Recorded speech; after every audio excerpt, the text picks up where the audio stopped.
മലപ്പുറത്ത് നിപ സമ്പർക്ക പട്ടികയിലുള്ള 7 പേരുടെയും പരിശോധനാ ഫലം നെഗറ്റീവെന്ന് മന്ത്രി വീണ ജോർജ്. 2 പഞ്ചായത്തുകളിലെ കടുത്ത നിയന്ത്രണം തുടരും. +1 അലോട്ട്മെന്റ് കർശന നിയന്ത്രണങ്ങളോടെ നടക്കുമെന്നും മന്ത്രി പറഞ്ഞു.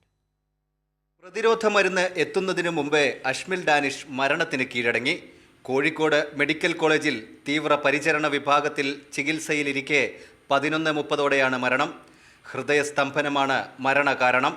മാത്രമല്ല, ഏതാണ്ട് ഈ പ്രദേശത്തിനടുത്തുള്ള ഒരു സ്ഥലത്ത് നിന്ന് ആയതുകൊണ്ടും സാമ്പിൾ എടുത്ത് പരിശോധിക്കുകയാണ് ഉണ്ടായത്.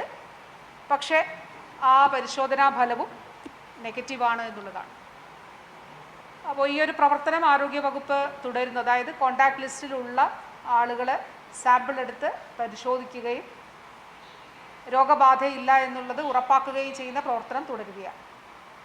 സമ്പർക്ക പട്ടികയിൽ ആരെങ്കിലും വിട്ടുപോയിട്ടുണ്ടോ എന്നുള്ളത് ഒരിക്കൽ കൂടി പരിശോധിക്കുന്നു. നിപ പ്രോട്ടോകോൾ അനുസരിച്ച് ബന്ധുക്കളുമായി ചർച്ച ചെയ്ത് സംസ്കാരവുമായി ബന്ധപ്പെട്ട കാര്യങ്ങൾ തീരുമാനിക്കും. കുട്ടിയുമായി സമ്പർക്കം പുലർത്തിയ കൂടുതൽ പേരുടെ വിവരങ്ങൾ ലഭിച്ചതോടെ സംഖ്യ 246 ഉയർന്നു. ഇതിൽ 63 പേർ ഹൈറിസ്ക് വിഭാഗത്തിലാണ്. 4 പേർക്ക് രോഗലക്ഷണങ്ങളുണ്ട്.